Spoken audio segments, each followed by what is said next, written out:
Well, good morning, Kelowna and Victoria. We are here, as we are every Saturday morning, with the Garden Show. Got lots to talk about today. There's a couple of events coming up. One is Halloween, of course. One is the time change, and there's other things happening.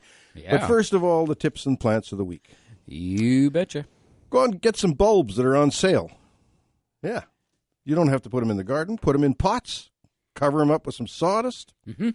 Let them do their thing over the winter, and in late February, early March, start taking them out and bringing them out and using them. You can even, in the middle of winter, go out and dig some out and get them forcing. It's called forcing. You're forcing the bulbs into bloom in pots, right? Yeah, perfect. And the plant of the week is the Pachypodium lamarii. Oh, yeah. Lamarii. That one is that's your new baby. It's my new baby, the Pachypodium lamarii, and it is looking good in the greenhouse. My greenhouse is so packed.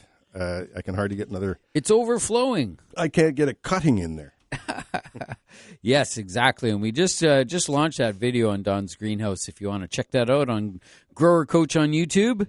And, enjoy that video. Wow, what a collection. All right, my tip and plant this week is all about perennials. And, it's that time that we do cut back our perennials. You don't want to really leave it till they all turn to mush, because that's not very nice to clean up. You always want to cut them just as they still have a little bit of green left in them. And they're still a little bit firm. They're easier to handle and easier to clean up. All right, my plant of the week this week is Acer rubrum. So that's the red maple. And funny enough, the red maples are green all year long until the fall when they turn brilliant red. And they're a lovely tree. There's many good varieties available, and check them out. And I'm certainly enjoying the red fall color right now. What a year for fall color. Mm-hmm. That's my tips and plants for this week. Remember to check growercoach.com and Grower Coach on YouTube.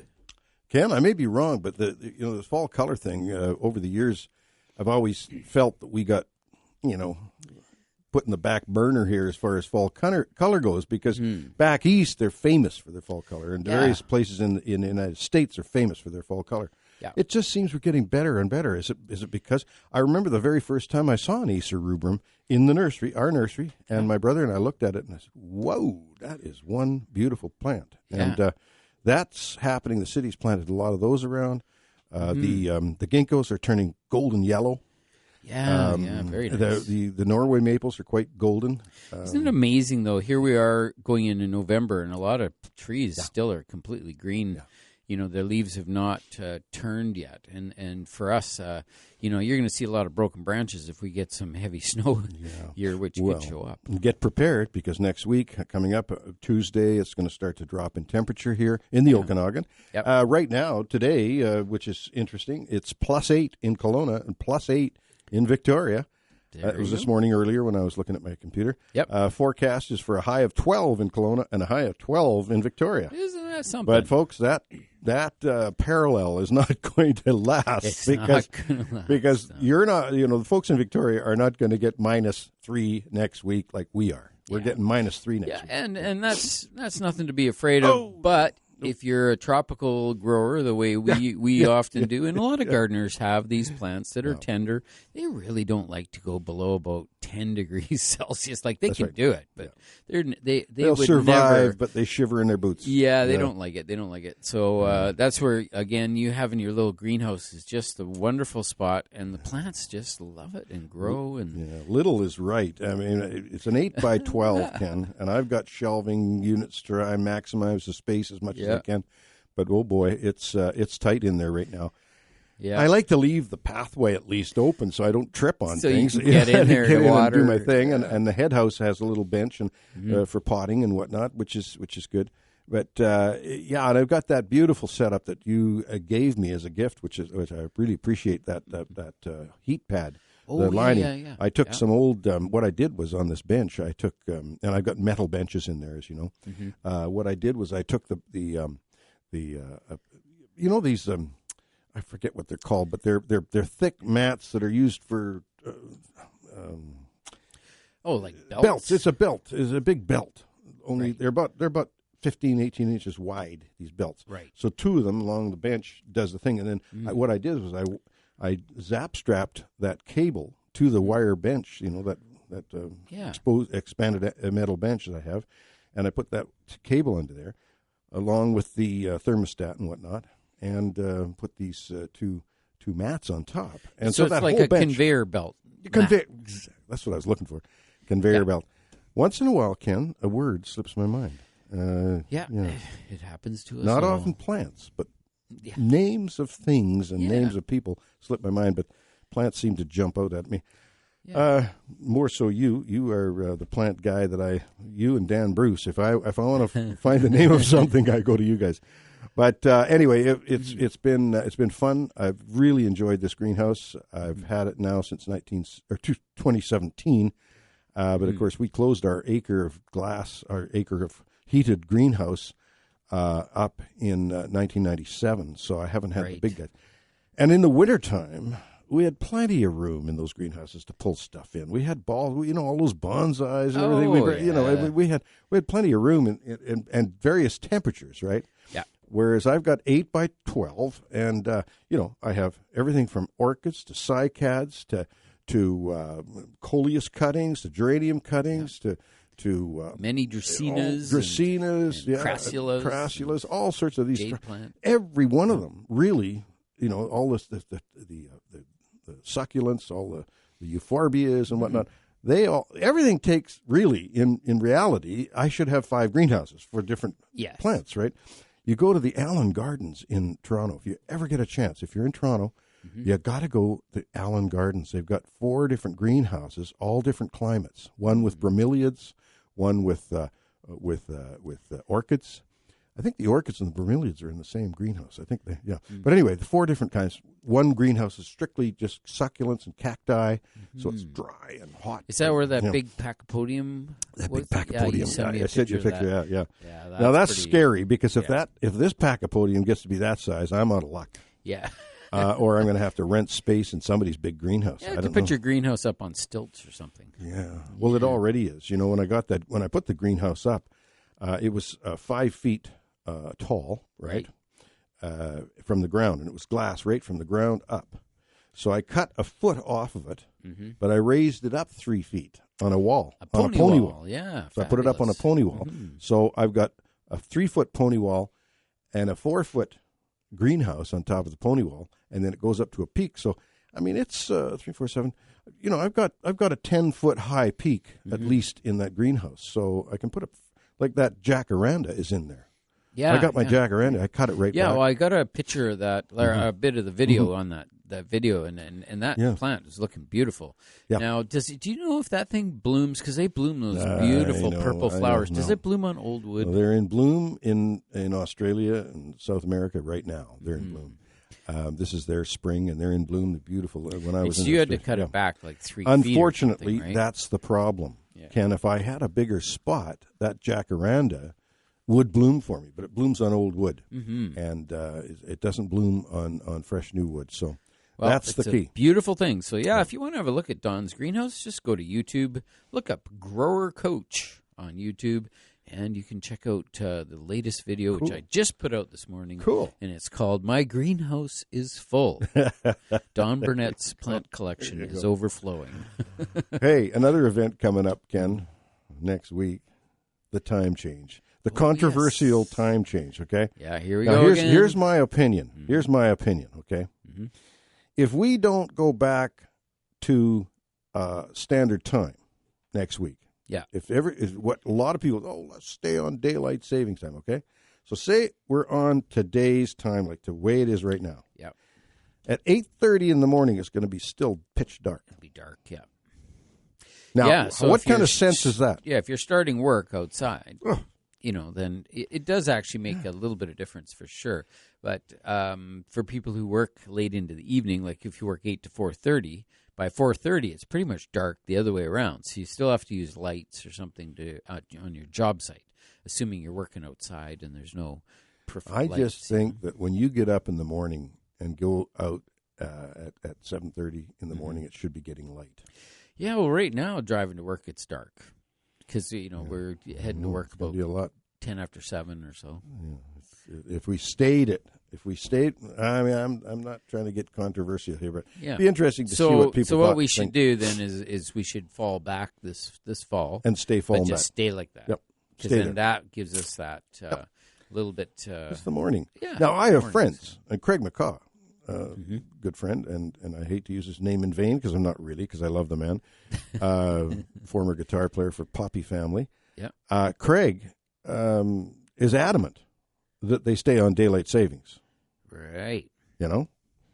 Because he wants it to be lighter in the evening. He wants... In the summertime. Because you can have those late... Right. But he even now, because he doesn't get up till 10 o'clock in the morning. Yeah. So he doesn't care about what dark it is at 8:30. No. He's a night owl. He's an old musician.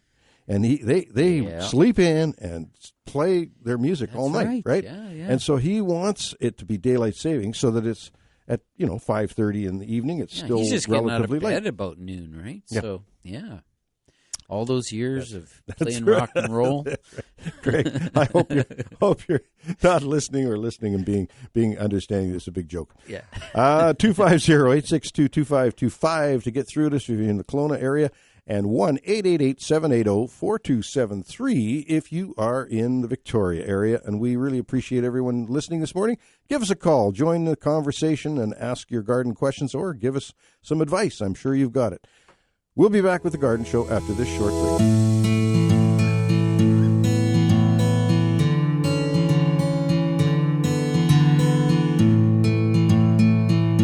Alrighty, we are back with you. It is a lovely day. It's a little bit cloudy, but it's a tiny bit windy. I guess at the coast, maybe some of our Victoria listeners can call in and give us a little weather report. There is supposed to be some rain hitting BC here. Another atmospheric river, which is hopefully not going to be as devastating as last year.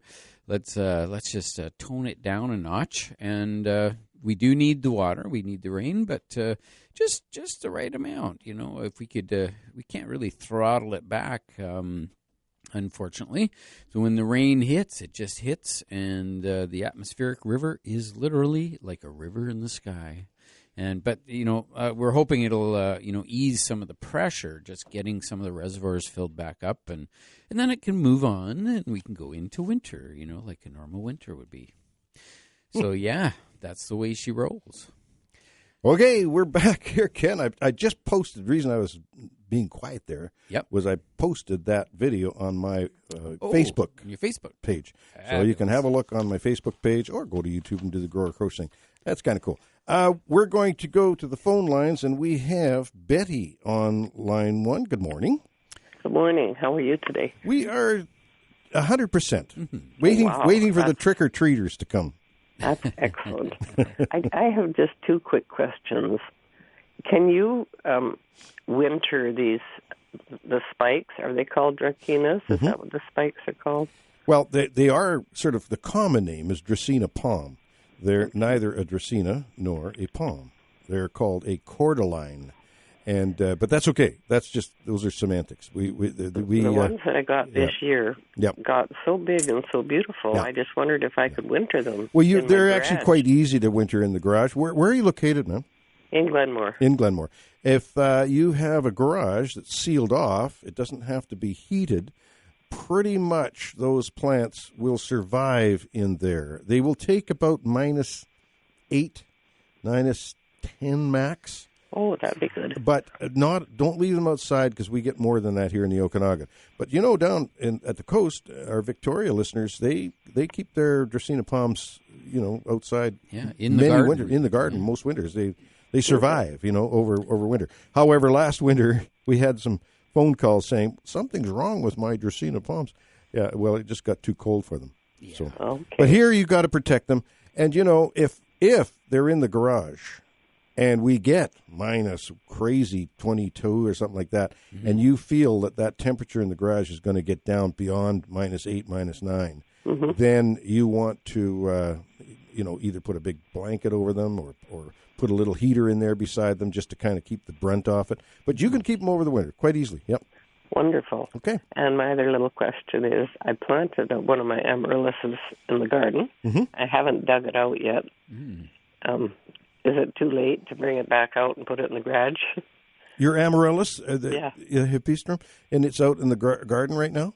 Yes. It's not too late at all. Lift it up. Yeah, it's already had its refrigeration. Yeah, it's ready to go. So lift it up, cut it back, cut it down to, when you bought the thing, it had a neck on it about 1.5 inches long. Yes. Cut it back to that again. Shake all the dirt off the roots. Let it rest for just maybe a couple of weeks, and then plant it up in a pot, and it should bloom possibly for Christmas or shortly thereafter. That's wonderful. Last year I bought about 25. That was my Christmas presents to everybody. Was a amaryllis. Oh, right. Yeah, Fabulous. they're cool. Beautiful plant. Thank you very, very much. You're very welcome. Thanks for the call. Thanks for calling. Bye Bye now. And we have Michael on the line. Good morning, Michael. Morning, gentlemen. How are you doing? Happy Halloweeny. Hey, great. Happy Halloween. Yeah. So how's it going today? What can we do for you today? Well, yeah, just to concur with the previous caller, the amazing plant that Amaryllis is. We've sold thousands of them for the Huntington Society of Canada through the years. And yes. Amazing plants. Mm-hmm. Looking right now is that it's a hedge, it's a small leaf hedge, pink flowers. So over last winter, it had a major dieback, and then there is now new growth coming up from the base, and some of the mature previous growth does have some growth on it. Now, am I best to take it all back to the new growth and eliminate the previous branching, which Ken and I are both trying to figure out. You've got a small leaf hedge that blooms pink. It might be a Miss Kim Lilac. Where are you located? Victoria. Oh, you're in Victoria. Well, there you go. Abelia, probably. Abelia right. grandiflora, yeah. Most likely, beautiful plants, but they do suffer from some hard frost damage, and I think last winter it probably zapped part of your hedge there. But any of the material, any of the wood that is not happy, like meaning it's partially growing or partially dead, a lot of that can be removed. You could potentially wait until spring to do that, just because the spring pruning tends to really kick them up and get them growing really vigorously. Michael's phone died. He's not with us anymore, but he may be listening on the air. So, Michael, and just what we were talking about with those Dracaena palms or the cordyline people and the citrus and the people from Victoria phoning, all worried about things going. Well, it's just the cold weather. Live in our world. Welcome to our world for a little bit. And Abelia almost grows here. I mean, it's a great plant. Abelia, it really is a great plant. Yeah. And we could grow it, I think, right along the edge of the lakes. It's zone 6 or sometimes zone 7-ish. That means it can survive temperatures down to about minus 15 or so. Between minus, maybe even minus 20-ish, probably not.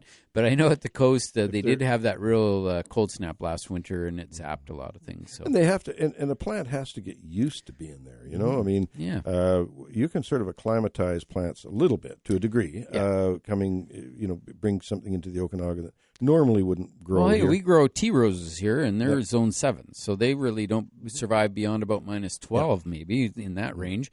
And so what we do is we add some mulch on them. So Ken, Michael's back with us. Michael, good. Sorry we lost you there for a minute. That's all right. Back again. Yeah. So did you hear any of that chat? No, probably not. I didn't hear anything. You probably have your radio turned. You probably have your radio turned off like a good man when you're phoning in. Yes, sir. So Ken was saying that, cutting it back, it's probably that we talked about the coldness that you folks experienced down there that was a little unseasonal for you. And last winter, Last winter. So the previous year, was it fine? Well, along with that, there was one of 2 pine trees was also lost following the winter. So, and previous to that, yes, everything was fine. Basically, it took 2 cuts. It did two cuts on it the previous year. To keep it under control. Just the growth with the weather system and the whatever heat dome going on, that it had another surge. Yeah. And so trimmed it back again. I think it was August. Right. And, but over the winter, it suffered from some cold. You had some late.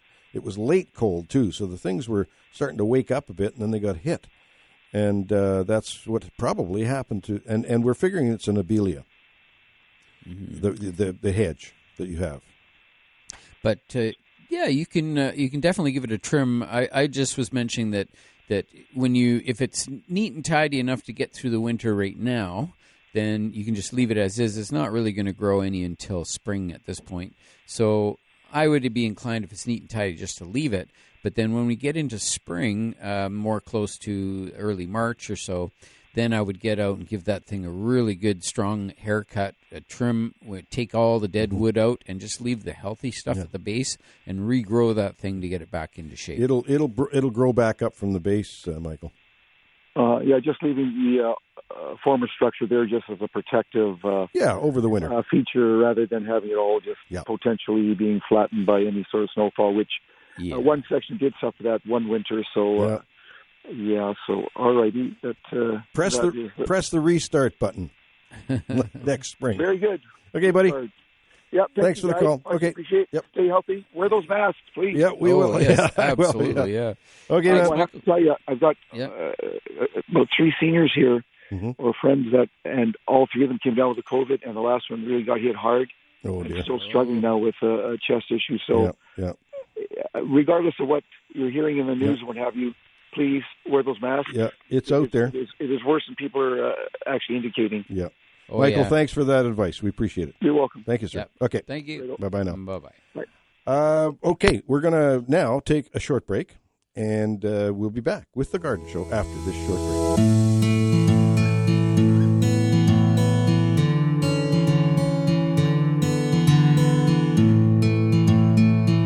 Okay, we're back with you, folks, in both Kelowna and Victoria, and we welcome our friend Dan Bruce to the show. Good morning, Dan.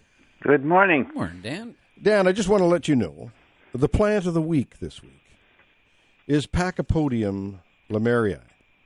Is it? Yes. And I wonder how that happened. Well, Dan, I was just saying to Ken, here's something I said to Ken. I said, Ken, you know, I'm honored that I got this nice big Pachypodium. It's not only a beautiful plant, and it's actually worth a lot of money. I owe you money.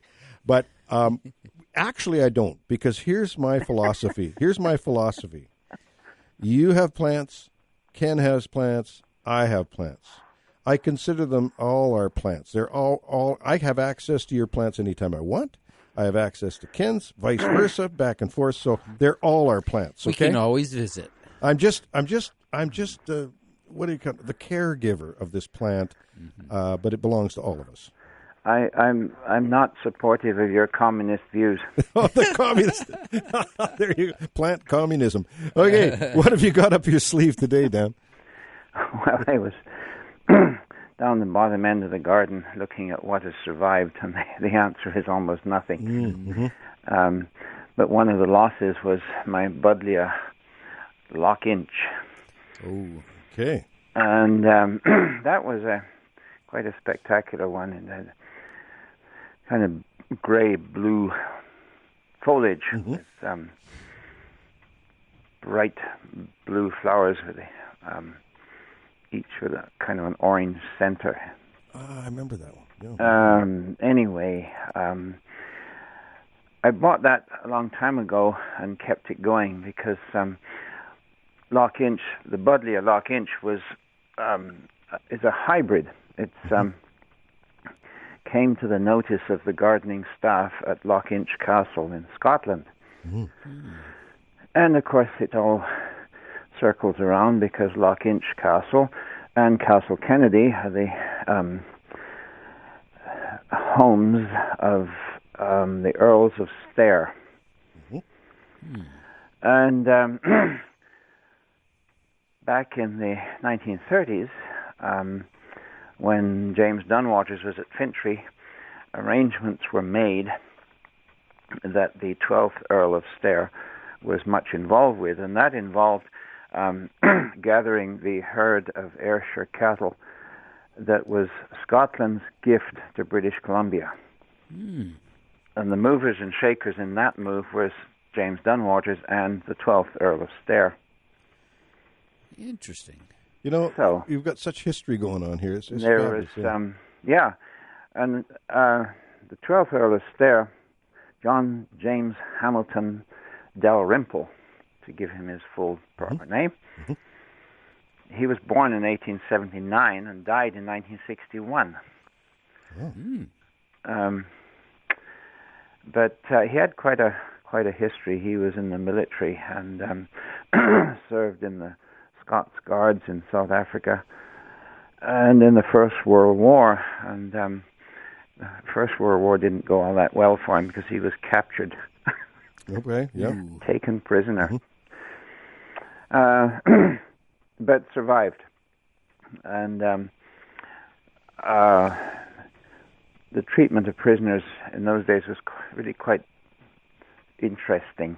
And perhaps next week I might give you another little vignette of one of those. But anyway, the Earl of Stair, as I said, survived, and he was instrumental in the cattle move to Canada because he, the herd of hand-picked cows was gathered at Loch-Inch Castle. Well, how many cows? How many heads came over on the ship? Oh, I think it was about 30-something. I can't remember the exact That's a big number. move in those days, eh? And what year? What year was that? This would have been in the 1930s. Yeah. So it was a steamship came over. Yes. Yeah. And the herdsmen, of course, came with the cattle to caretake them on their journey. Right. Because they came out of Glasgow, crossed the Atlantic to Montreal, and then trained from Montreal across Canada. Right. It's amazing. And these are very valuable elite cows. So they had their wants taken care of all the way across. Right. And but at Fintry, we found this photograph of a distinguished couple and their children standing in a room, and I thought, I wonder who this could be, because obviously nothing written on the back of the photograph. So I got in touch with the present Earl of Stair and sent him a copy of the picture and said, do you recognize any of these?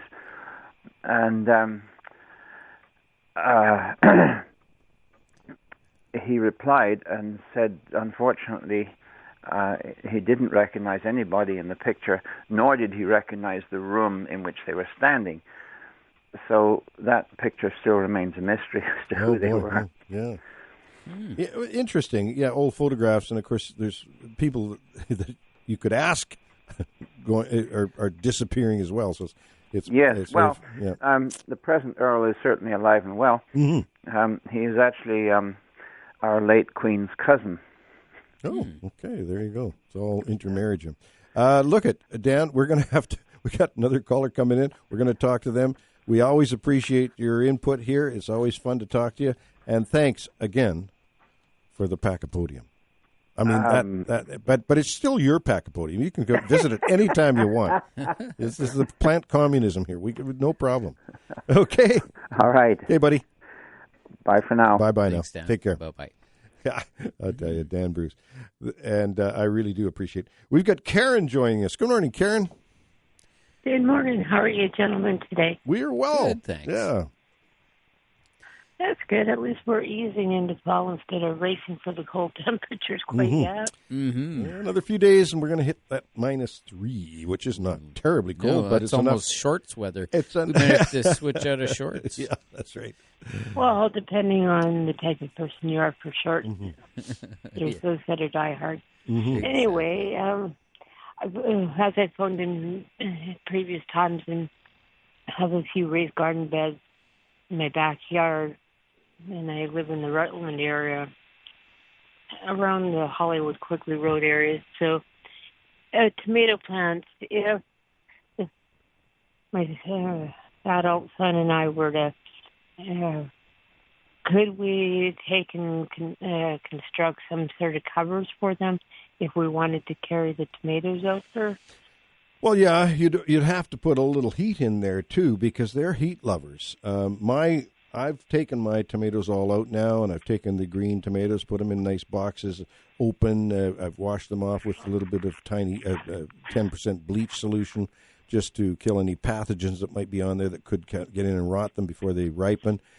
Generally speaking, most varieties of tomatoes will ripen just like that if you bring them in the house and put them at room temperature in a lit area. They generally will ripen up for you. Leaving them outside, when it gets down to that cold temperatures that we have, they're tropical plants, and they don't like being cold. No. My little grape tomato is still outside, and it's a mass of grape tomatoes. In the next day or so, because it's going to freeze next week, I'm going to go out and pick every one of them, green and red and orange and whatever, and they're going into the kitchen in a box, and I'm going to get them ripening in there, and they're delicious. But that's what I would say, Karen. It might be more hassle than it's worth to try and extend the season there in those tomatoes in the Okanagan. Maybe in Victoria it might be not too bad, but here in the Okanagan, and not only is it getting cold, they're tropicals. Our days are so short now, and they need longer days. So I don't think it's going to be worth your while. I would pick them, get them inside. Okay. Okay. Now, if a person had a couple of containers in a bit of a small grow tent in the basement where you could have some heat and obviously control the lighting, could you, if a person wanted like tomatoes and peppers through the winter, could you pull it off that way? It's tough. First of all, you got to have the right varieties. Secondly, you do need bright light. You need an actual grow light. It won't work just, and you got to give them 12 and 12 at least, grow light and dark. And you got to keep. My son specifically got the grow tent with another type of plant. Oh, I see that one. Okay, well you could partner up with those. Piggyback some peppers. Yeah. I think the peppers would be easier. But if I was going to do tomatoes, I think I would just start some new ones from seed because they grow so fast, and that way they adapt right to that climate rather than bring them in. Oh yeah, and within a short time. Well, I've got a couple of heirloom. Sorry, excuse me. A couple of heirloom tomatoes that I got from the farmers market with the intent of using the seeds and going with a suggestion you gave me, Don, of I think your grandfather or your dad or both would take the seeds and smooth them on paper and let them dry out, like the membranes and everything, and then clean off the membrane pick them out. stuff. Pick them out. Karen, we're going to have to move on here. We've got to stop for a break. We always appreciate your call, though. Okay, well, that's good to know that if I started fresh tomatoes. Yeah, you want to start them from seed, and ideally, you want to get the right variety. Comeet, Cobra, some of those greenhouse varieties, okay? Okay, thanks, fellas. You're welcome. Take care. Have a really great weekend, okay? You too, and happy Halloween. Yeah, thanks for calling. Yeah, thanks, gentlemen, both of you as well, okay? Okay, bye-bye now. Thanks, bye. On that note, we're going to take that break. We've got to do it. Stay on track here. We'll be back with The Garden Show after this short break.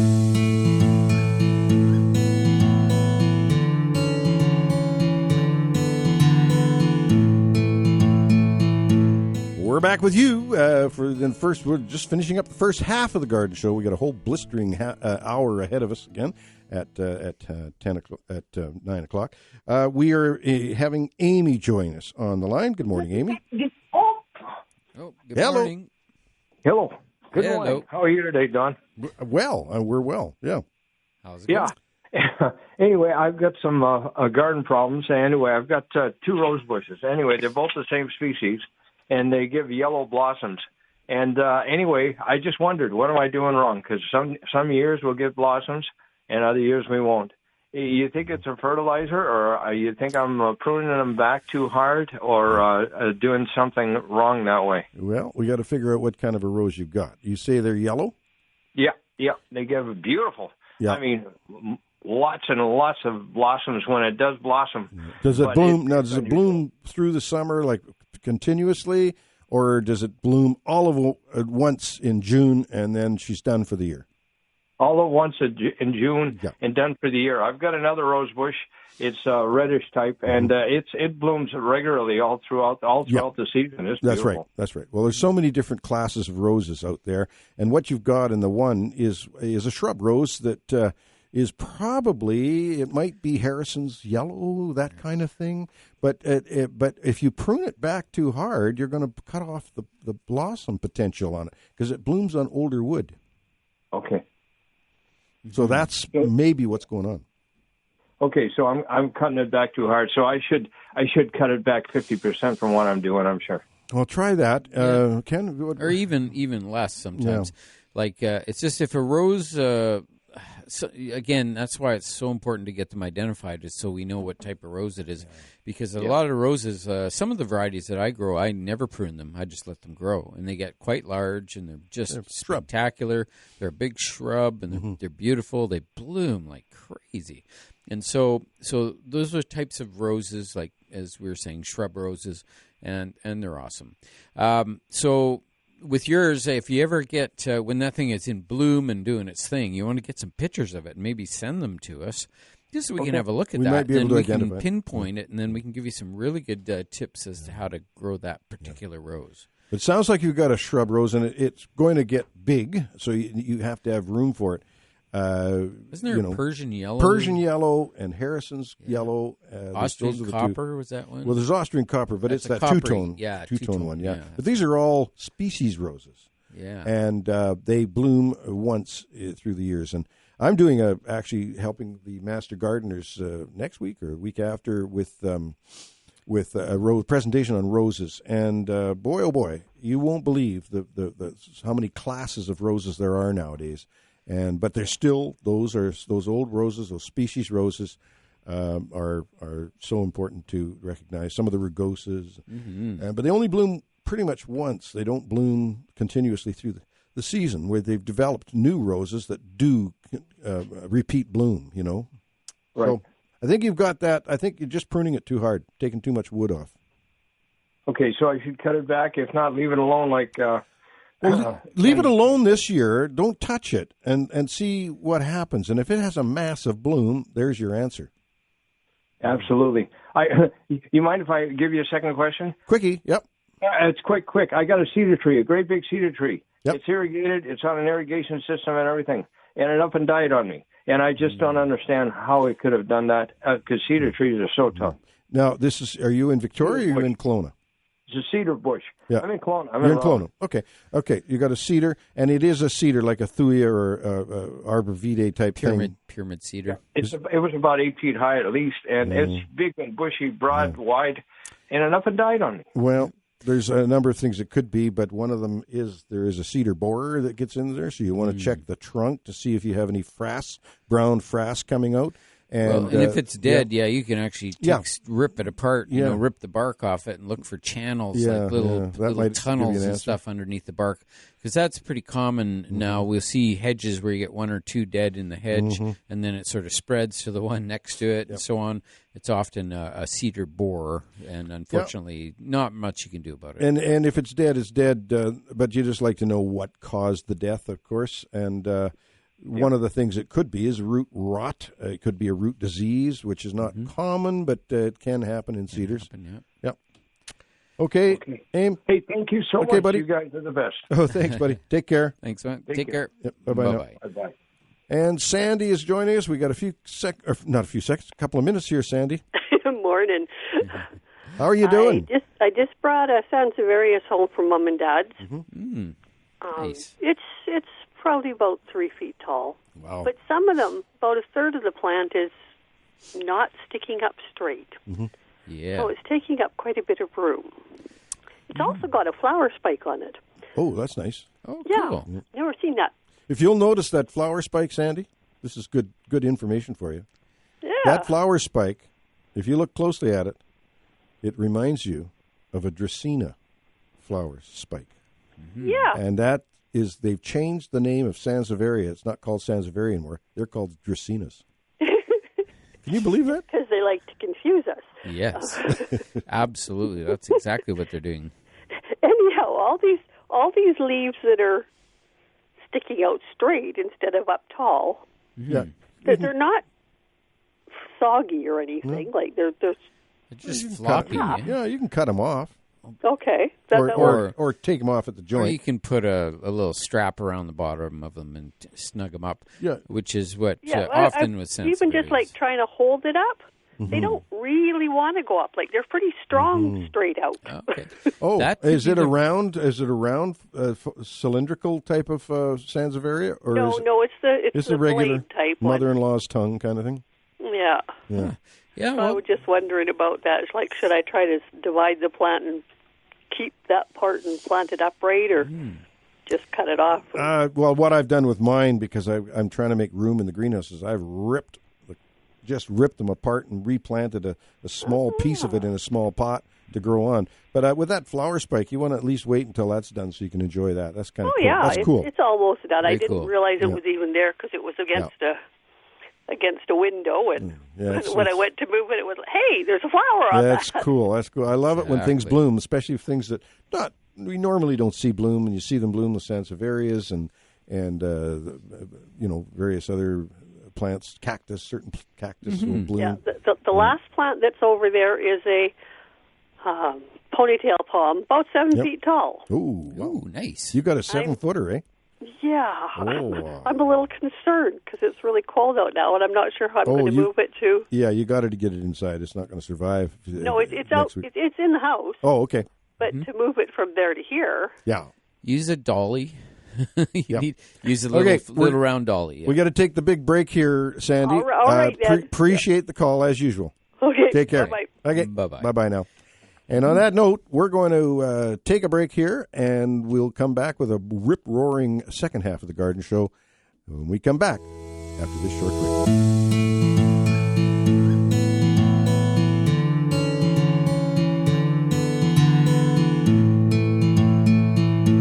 Well, I got a note on my phone here from, our illustrious controller, and it says Jack is on the line to start the hour. Good morning, Jack. Good morning, guys. You're starting the hour. Questions on roses. First of all, Rose of Sharon. And I have one that's just grown on its own. I never planted it. It just grew up on its own. It's getting a little kind of unwheelie right now. Mm-hmm. Can I clip it back now or wait till the spring? Probably, Ken, what's your advice on that? I mean, I think fall is okay, but spring would be a better time. Okay, well, there's no need to hurry it then. No rush for sure. Fall pruning is not really a needed thing. Plants have all their food stored in their stems, and we don't want to cut them all off. So I'm kind of a light fall pruner and a heavier spring pruner. Now roses, I've had them for 50 years. I've done the same thing. They seem to come back every year just as nice. Yep. Occasionally you lose them when you get extra cold weather, but I don't lose that many. Now, should I wait a while? They're still green. Some of them are still blooming. Or should I cut them back? And how much do you recommend cutting them back in the fall? They will bloom right till Christmas, so I just keep on letting them bloom and enjoying them. And I cut out any dead stuff that's on them, and if they're nice and healthy, I just let them go right through, as long as they're not unruly. If anything is what I call the bad hair day stuff, which is where they're kind of shooting out all over the place, well then, I can trim some of that out. I just like the plant to stay within its space. So wherever it is, I just like it to look like a nice, healthy rose and look like that all winter. I still will add some mulch around the base of it to protect the base, so it doesn't freeze out. But then in the springtime, that's when I hit it hard, cut it down. With those varieties, like your hybrid roses and whatnot, cut them hard in the spring, and they pay you back in bloom. Okay, so don't cut them back too much. There's one thought that if the heavy snows will break them and hurt them.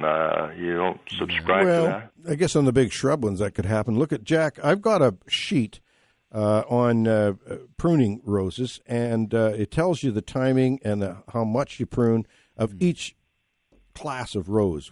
Hybrid teas, floribundas, grandifloras, shrub roses, rugosas, species roses, and it's kind of a nice sheet to look at. A passionate gardener like you would probably be interested in seeing it. So you can email me that, and I will send that to you. Okay, and finally, again, about the callas and cannas. Believe it or not, I've got a calla that's still blooming, and 2 or 3 of them, looking at them right now. They have beautiful yellow and white blooms on them. That's unheard of. At least they usually are dead by or gone by July. Now, they're getting yellowy. Dig them up now? Yeah, you can dig those up now. It's a little flat, cormy kind of a thing at the base. Yeah. Yeah. You can dig them up and store them for the winter and start them up again in the spring. You know, that's something I've never grown is a calla lily. And I think they're worthwhile. Beautiful. But I'm going to ask you a very dumb question. Occasionally you have some questions which are a little bit suspect, but this is going to be one of them. They've got all that furry stuff on the bottom of them. Normally on the bulb, you put that at the bottom. Now, I don't know which way I'm planting them upside down or not. That's a furry. Did all little whiskers go at the bottom or they go at the top? Probably roots. They go down on the bottom. And on the top, you'll see a little scar where the stem breaks off like a begonia tuber. Right? Yeah, and that's something that sometimes I'll do is I actually purposefully cut them a little tall. Yeah, so the when stem's I cut still them there. off, so I still have a little bit of stem attached, and then when I put them into storage or whatever, I can just see clearly where the top is, because on some types of those corms and tubers, that sort of thing, they can be really difficult to tell. To figure out, okay, so I guess it wasn't so... It wasn't a dumb question. No, There's no question that's dumb. All right, thanks, guys. The only dumb question is when they're not asked. When they're not asked, all right, that's true. Take care. Take care, Jack. Thanks, Ken. Okay. Bye-bye. Bye-bye now. Bye-bye. And we're going right back here to the phone lines, and we have Jim joining us. Good morning, Jim. Yes, good morning there, Don. Yeah. And Ken.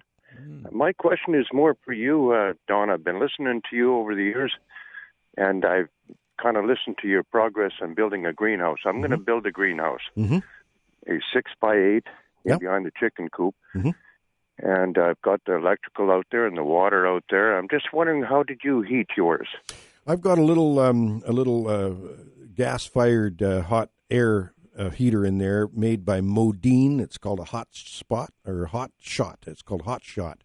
Now, that's probably more heater than you need in that 6x8. Mine's an 8x12, and it's actually a little more heater than I need in mine, but it's the smallest of the Modine type heaters. You can do it many ways, and it all depends really on how warm you want to keep that greenhouse through the winter, and what the greenhouse is made of. That's important because the insulative factor is important to know. If you've got 220 out there, you can always put one of those shop heaters out there with a thermostat on it, and that would work for a small greenhouse quite nicely. If you want to keep it up into that 22, 23, it may cost you a little more money. Like I was telling my wife, I think those tomatoes that I grew that first or second year were about $25 each. They were by the end of the thing. But it all depends on what you want to use it for. If you want to use it to keep tropical plants, then you're going to have to keep the temperature up in the wintertime. If you want to use it just to hold geraniums and dahlias and things through the winter, and you want to grow some lettuce and some cold crops, you don't have to have too much heat in it. As a matter of fact, many days in the wintertime here, the sun is enough to heat it in the daytime. It's just put some water tanks in there. And they get warm in the day and release the heat at night. Problem but it's definitely for plants that don't mind to maybe freeze a little bit. The problem with a small greenhouse is hard to get water tanks to accommodate them in there. Because it's a small greenhouse. But I think a little electric heater is probably all you need there. Yeah, I've got 110 with a 15 amp singular breaker going all the way out to it, and I've got water all the way out to it and the gravel on the bottom. But how did you had to put gas out to yours, did you? Yeah, I did. I kind of went all out. I just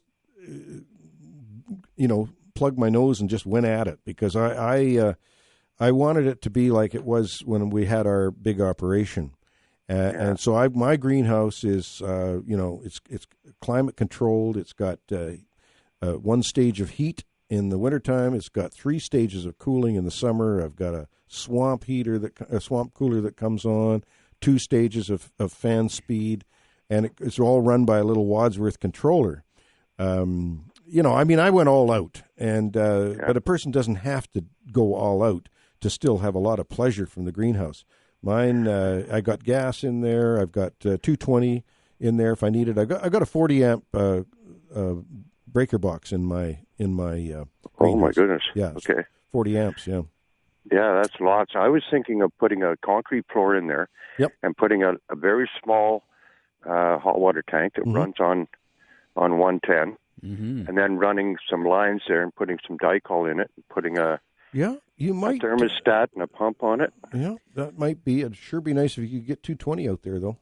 My final question, Don, is how did you get the gas out there? Did you guys have to use a ditch witch?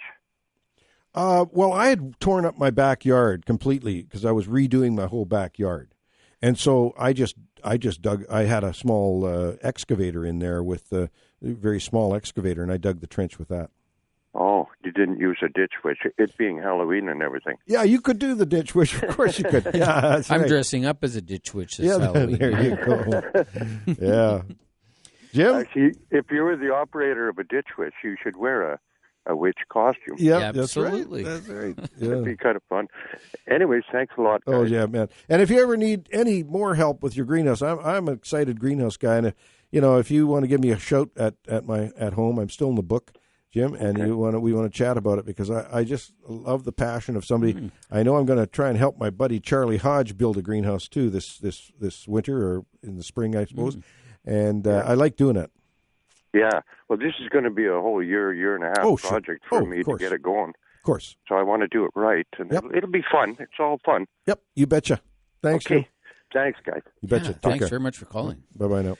All right, just as a quick note, Lois has sent us an email just in regards to the Okanagan Regional Libraries, the West Bank branch, the Rutland branch, Lake Country branch, and the downtown Kelowna branch. They're all accepting seed donations, and I think it's predominantly vegetable seeds because it's all about the incredible edible Okanagan, and they're just they wanted us to mention, please, if you do have any seeds that you can donate, you can just go to your local branch there, and I'm sure they have somebody there who knows what to do and just to drop them off, and it's greatly appreciated. Again, that's the West Bank branch, the Rutland branch, the Lake Country branch, and the downtown branch as well. So there you go. So, donate some extra seeds that you have and help feed the Okanagan. There you go. And I've got a couple of emails, too, but we want to take the break first. We've got a break coming up here. We'll take that short break, and I'll go to my emails as well, Ken.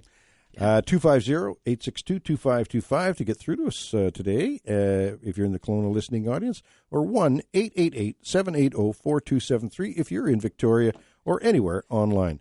We'll be back with The Garden Show after this short break.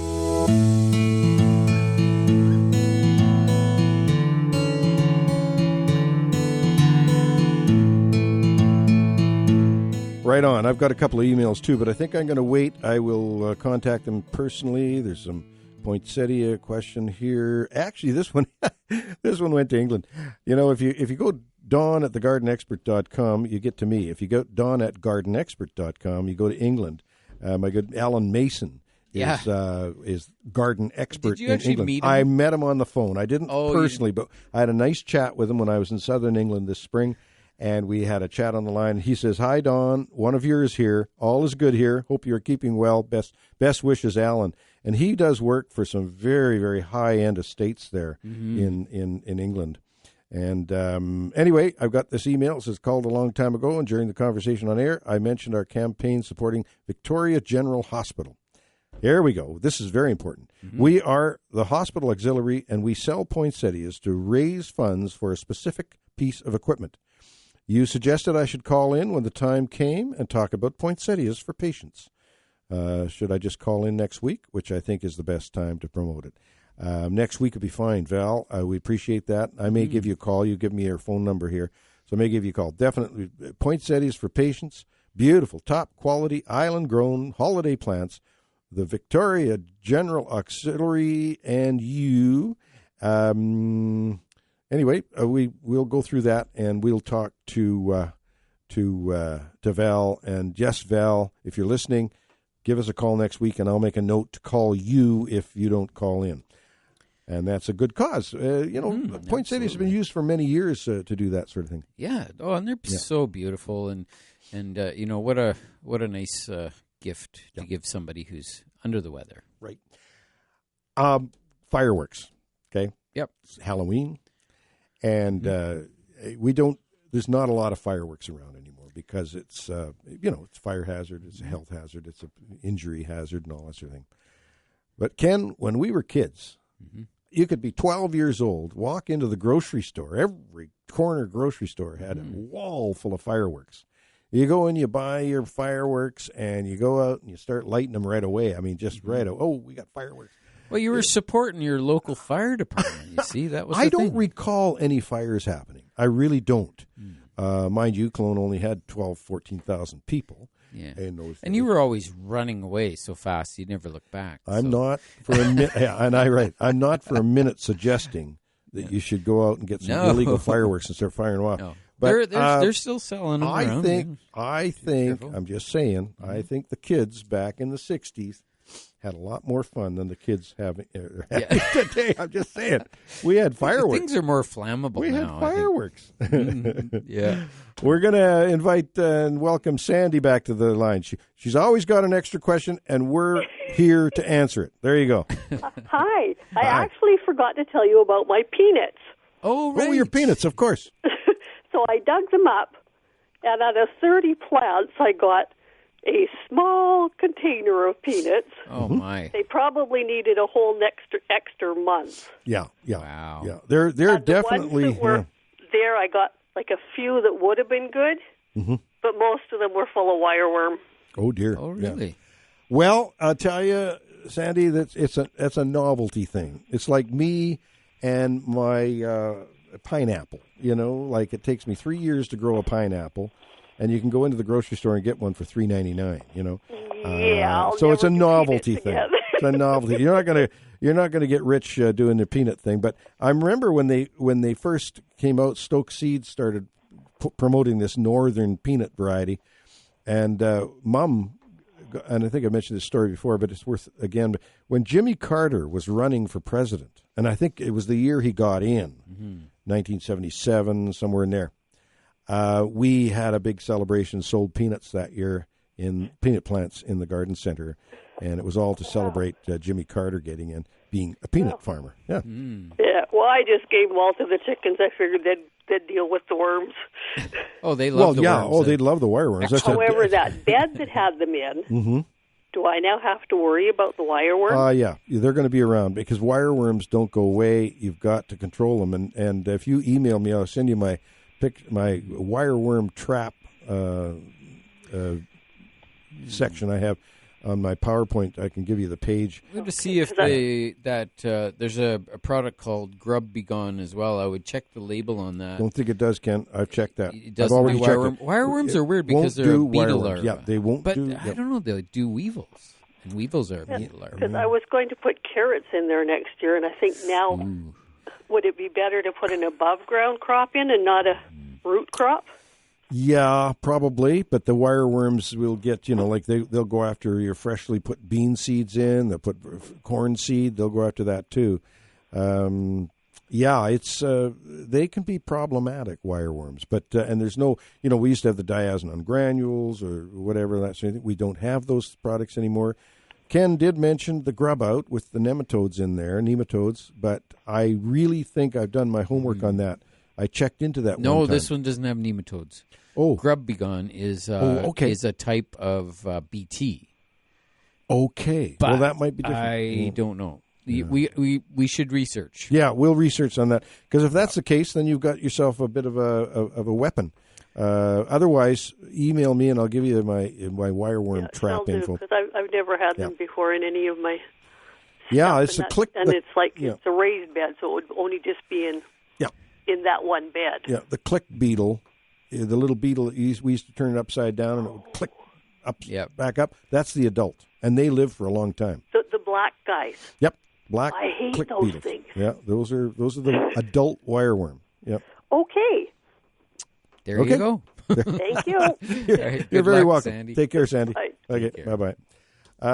It's amazing, these things. We used to have all these things that we used, which is fine. blast away, but we're things are killing all the changing, good guys. and Things are changing. They're getting good and they're getting good options. products out there. Yeah. There are some new products coming down the the pipe. nematode product for grubs works really well, but it's got to be applied when soils are warm, and so up until about middle of September, and it's a living organism that consumes it. The grub begone is a type of BT that's specifically for grubs, but I don't know if it is. It's a family thing. Which family of grubs? There's a lot of different grubs out there. So have to check it out.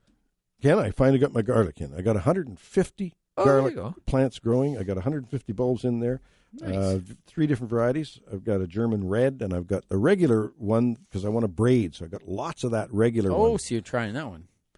Interesting. Just try the regular garlic that has the soft, not the hard. I prepared all my cloves ready to go, and then I took them up to the garden and left them sitting there. So they're sitting in a little bowl since last week, sitting up in the garden area. Yep. So I have to remember to go up there and plant them this weekend. They're preparing themselves. Yep, they're preparing themselves. Yeah, they're getting rained on a little bit. Yeah, so that's good.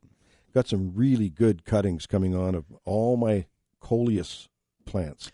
I bought beautiful coleus, or Donna did, bought beautiful coleus plants this year, and I've taken cuttings from all of them. So I've probably got about 30 cuttings growing of coleus. They root very easily. Yeah, they need the warmth. Yeah, so they need warmth. Yeah. But and they're doing very well in the greenhouse. And of course, I just keep cutting them back, throwing out the tips, and they branch out and they're bushing out nicely. Oh, you'll have. But I am running out of space here, Ken. I really am. But we'll have to put an extension on, add another wing onto your greenhouse. I know. And a wing. You got all that wasted space, that lawn area there. Yeah, that should be greenhouse.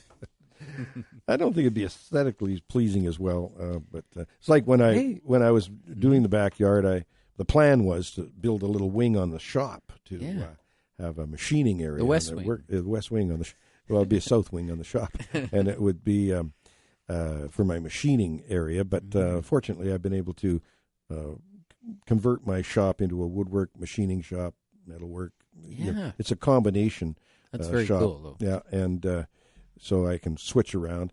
It's a little bit. They get in each other's way a little bit. The grease and that from the machining area of things, and the smoke and dust from the welding, and the sawdust and everything from the wood makes a really nice combination ball. Explosive fire. You could just roll it up.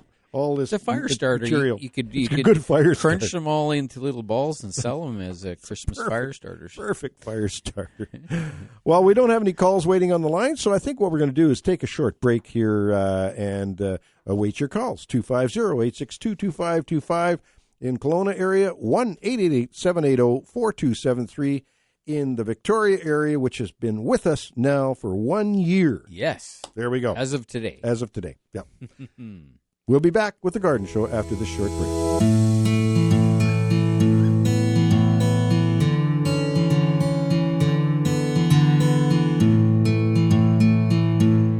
Okie dokie, we've got a full switchboard now. We're flying here. We got to get going on it.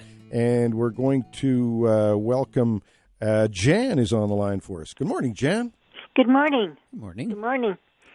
I have I don't know if you remember, I phoned you back a month or so ago about a watermelon and telling when it was ready. Mm-hmm. Well, I finally picked the watermelon, and I weighed it at 13 pounds and a half. Oh, my 13 goodness. and a half pounds. Nice. And it was delicious. Oh, isn't that great? Congratulations. A victory in the garden. Yes. I have another question. I have a hibiscus, and I don't know whether if it's a vintage rose hibiscus. And what do I do with it now that fall's come? Do I take it out of the ground? Well, is this one of the tropical hibiscus like you see in Hawaii and that sort of thing? No, I bought it at a greenhouse, and it was outside. So, and they say the temperature, the zone should be between 4 and 9. Yeah. Well, you're fine. That's probably moisutus, hibiscus moisutus. Mm-hmm. Yeah, they call it... It's a mallow of some sort. It's a large flower. Yeah. You can leave that in the ground. Good. You leave it in the ground. You might want to mulch it a little bit, but leave it in the ground. Okay. Do I cover it at all? Well, a little bit of mulch over top would be helpful. I've lost mine only once through the winter, and I didn't know whether it was cold or whether it was because of rot or something. But if it says zone 4 to 9, I mean that's probably what it is. That's a broad spectrum. Yeah. Yep. So it I should just be double check it. Right. Yep. Yes, 4 to 9. Yep. That's fine. Yeah, you're good. Yeah. And I have a larkspur plants also, and you cut them down in the fall. It's delphinium. Yeah. Larkspur. Depending on which type of the family it is, because when they use the word larkspur, they usually mean the annual form, which die out over winter. No, this is a plant that I bought as a plant. Is a perennial? Perennial. Yeah. So if they're perennial, then they'll be fine, and they will shoot up next year, no problem. They're very winter hardy. They're typically just fine. I don't do anything with mine. I don't cover them or anything. I just be prepared that some varieties are quite tall, so I need to make sure I have some sort of a plant support system for next year. Yeah, these are a fluffy one. Flowers are little fluffy flowers. Oh, so. Yeah. Oh, nice. There you go. Well, thank you for your time. You're very welcome, and we appreciate your participation in the garden show. Thank you. Yeah, thank you very much. Take care, Bye-bye. Jen. Bye. Bye-bye. And we have, is it Susan? Susan is on the line with us. Good morning, Susan. Good morning. A couple of weeks ago, I listened to you talking about end of October being the time to feed one's cedar hedge with a 30-10-10 fertilizer. Yeah. The only kind that I could find is actually a granular water-soluble product. Mm-hmm. So what I'm wondering is if I was able to spread that at the base of the cedar hedge all the way along in its granular form before we have a atmospheric river coming down, would that work? Yeah. No, it would work. It just don't have to be too close to the hedge. Now, remember, we were talking about rejuvenating hedges and giving them a big kickstart for the spring to make them grow fast. And so if that's what we're trying to do, that's perfect. And what I would do is I would broadcast it down the side of the... Do you have lawn in that area? No, actually, it's just soil adjacent to it. Okay, well, I would still cover that whole area.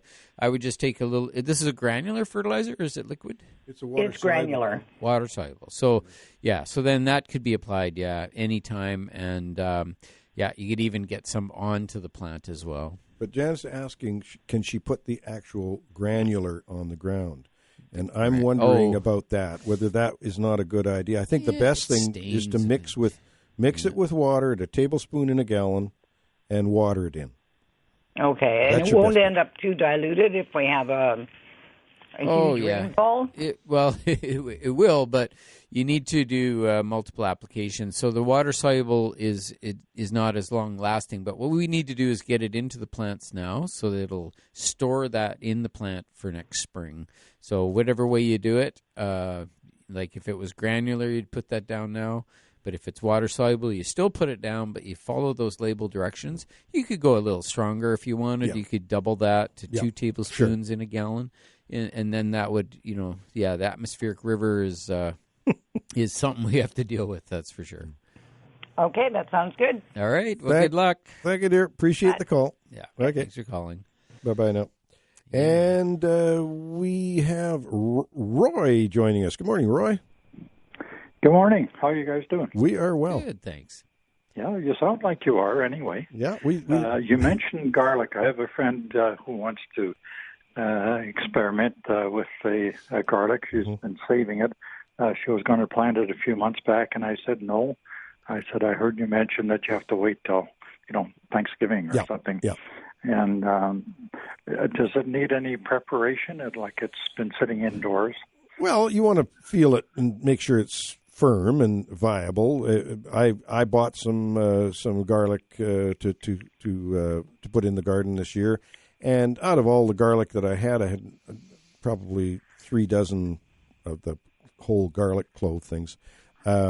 Probably out of that, I found about 2 that were rotten, that were soft, and they weren't viable. So what's the point? You're not going to use those. But so you want to make sure that your toes, they call them toes, are nice and firm. And you make sure, they probably grow no matter how you put them in the ground, but I think you want to have the point up and the little flat piece that was the root on the bottom. And I plant mine about 4 inches deep.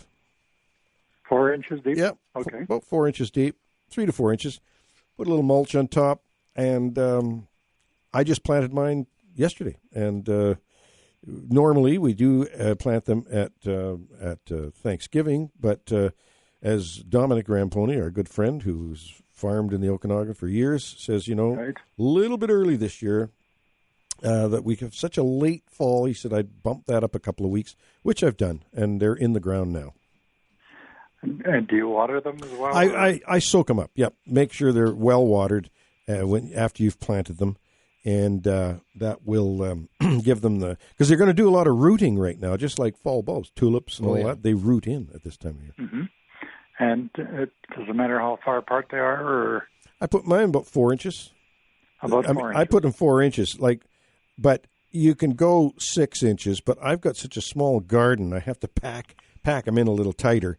But I find they're fine at 4 inches. They work okay at 4 inches.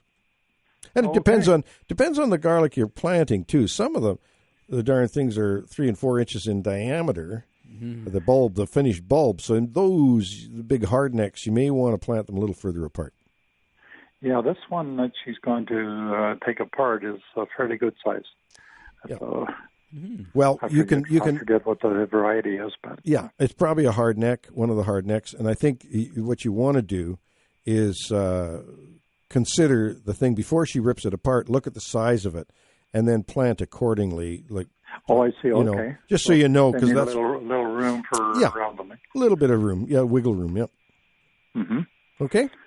Yeah, that's great. Yep. Okay, buddy. You. Thanks for the call. Appreciate it. You're welcome. Bye-bye. Okay. Bye-bye now. Well, Ken, it's an exciting time of year. I was saying to Donna, we were out in the garden yesterday and doing stuff, and we're always upset in a way that winter's coming. I mean, winter, things shut down. But the seasons are nice to have in Canada, in the Okanagan here, and in Victoria. The seasons are nice to have. It's a change. I've got over my disappointment that the winter's coming. I'm now excited about it. And really what I'm excited about is spring, because spring is my absolute... And spring always follows winter. Yeah, fall has been a great fall this year, and it's been lots of fun. We've enjoyed every minute of it. We've enjoyed. Mm-hmm. However, winter's here, and so I'm going to enjoy the greenhouse, enjoy the indoor plants and whatnot, and just reflecting on what the garden did. You still do garden walkabouts in the wintertime. Mm-hmm. It's nice to do a little cleanup, but I'm telling you, we sometimes clean up far too much in the Okanagan here and Victoria. Some of the materials that you have, leaves and things that drop, it might be better to leave it in those beds, or move it onto the beds, off the lawns and onto the beds. Yeah, I know. There's I was been reading a few articles and some information about leaving the leaves behind, and I would just say on the lawns it can actually cause a little bit of leaf or rotting that happens, and so get it onto the beds. Ken, I've got a question from someone who wanted to just have us answer the question, and I'm going to give that one to you. But right now we're going to talk to Billy on the line before we take our break. Morning, Billy. Hello. Good morning. Yes, hello. This is Billy. Sure enjoy your show. I have a house plant. I bought it under the name of Madagascar. Mm-hmm. Are you familiar with something like that? Madagascar dragon tree, would it be? I don't know. It grows like a snake up, like a snake? It's like a cactus. Oh, you might have and then on the top it has leaves, bare leaves. I bought it quite a few years ago. Can't quite remember how many. I think it is.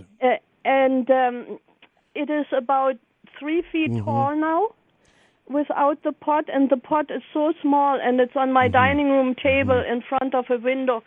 And it looks as if it's gonna keel over. At least I'm afraid of that. You don't know such a plant? Well, it sounds like a Madagascar dragon tree or Dracaena marginata. Okay, that's what it sounds like. And it is a Madagascar plant. And they can get tall and top heavy because all the foliage is at the top. Yeah, and, like petals, you know. That's right, like feathers. That's what it is. Yeah. You wouldn't be interested in that one, would you? Well, I just said how full my greenhouse is. I never turn away a plant, but if you could send me a picture of it, can you do that? I can't. I don't have internet. Okay. But why don't you? I like the tree so much. Of course, I bought it because of the name Madagascar. My dad taught me kind of raunchy pirate songs when I was a little girl. My mom wasn't very pleased. But anything Madagascar is good to me. Oh, yeah. Well, I've got some Madagascar plants you should have. Anyway, so maybe give me a call. I'm in the book. Okay. Don Burnett. I'm in the book still, which very few people are, but I am. Yes. And you can call me, and maybe we'll hook up. I like the plant, but it needs transplanting, I'm sure, because the pot is very small now. But I can't do it by myself. Yeah, well, one would hold the darn thing. Dear Billy, when we can discuss this, there's a chance we could get together, and I could either help you repot it, transplant it, or I can maybe make a baby for you or something like that. We'll do something. Give me a call. Yes. Oh, Don, thank you so very much. I have another question. I have a good crop of leeks, and they're still in the ground. Yep. Can they stay in the ground yet? Oh, for a while, yeah. They're very cold hardy. Very cold hardy. Yeah. You just put some leaves on top of them? That'd be good. Yeah. Protect the sides, protect the tops a bit. Yeah, that would be good. Don't ever take them out in your boat. You don't want to take a leak in the boat. Anyway, we're gonna take a short break here. Thank you for the call, Billy. Okay, thank you very much. You betcha. We'll be back with bye-bye. Bye-bye now. Bye-bye. We'll be back with the Garden Show after this short break.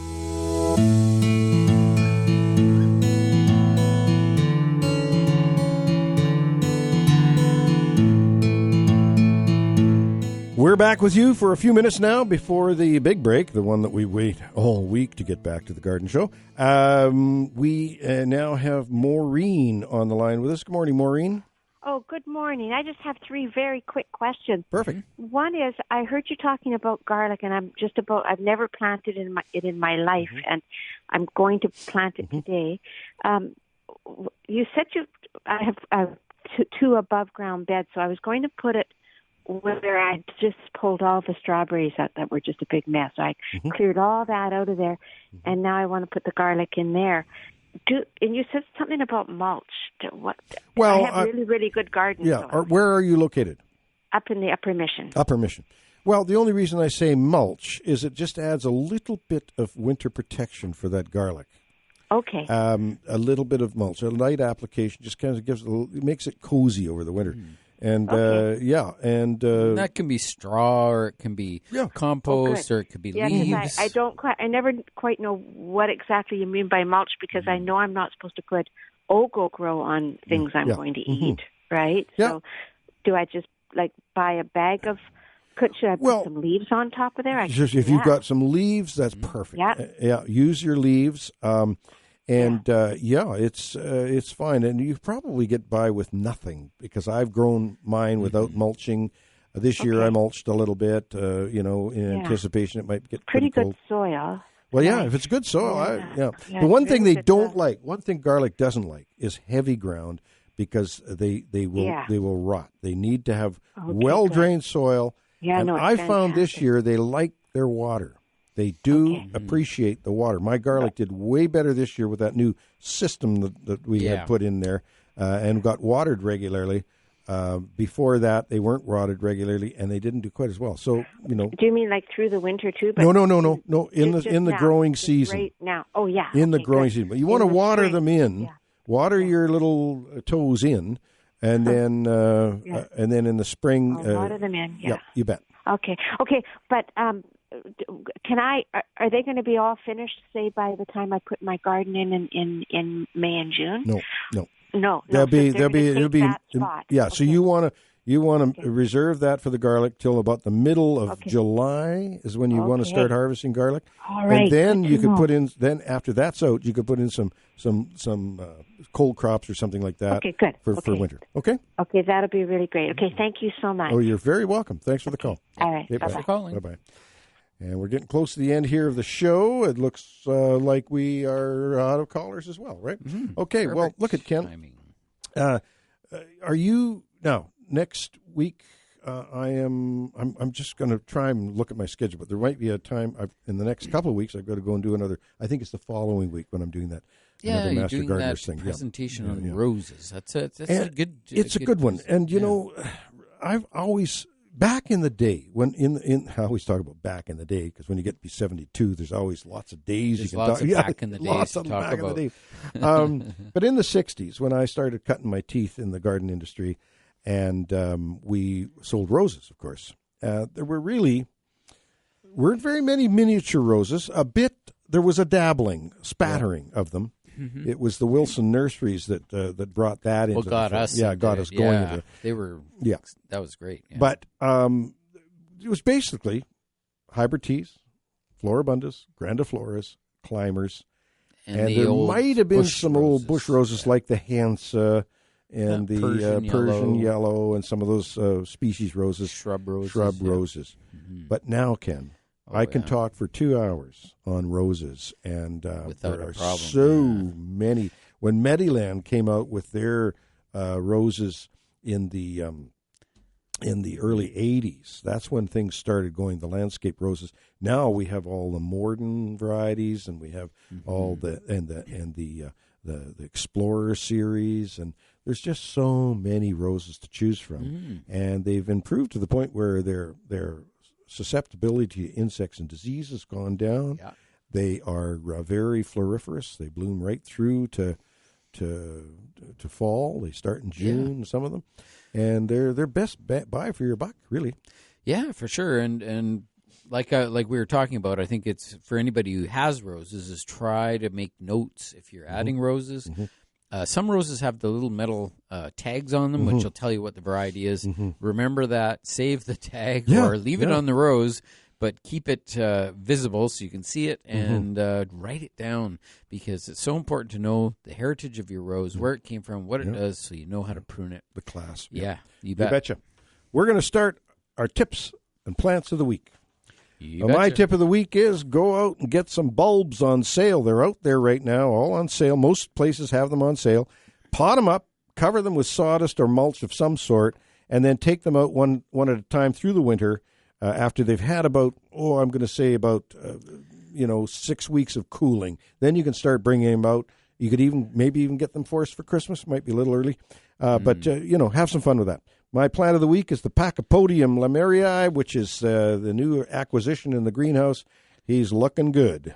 Very nice. I also have a tip and a plant. My tip of the week is that at this time of year, it's time to start cutting back your perennials, and don't worry about waiting too long because they just turn to mush and it's kind of hard to deal with them. So always try to cut them back when they have a little bit of green in their stems. They're nice and easy to handle and easy to cut back. All right, my plant of the week this week was the Acer rubrum. That's the red maple, and the red maples are green all season and red in the fall. And are they ever red this year? We've got some beautiful fall colors going on out there. All right, that's my tips and plants for this week. Remember to check growercoach.com and Grower Coach on YouTube, and check out Don's video on his greenhouse, which we talked quite a bit about today. And my Shigo moment this week is trees support more communities of organisms than any other organisms on Earth. Trees. There you go. And on that note, we are just about ready to fly here. But, Ken, looking forward to seeing you again next week. We always have a nice chat in the breaks and whatnot. Absolutely. And I know you're a busy guy, but you'll have to maybe pop in and see the greenhouse. Yes, in the next couple of days I'll be there for sure. And have a look at that. I've just acquired a bass clarinet. Ooh, lovely.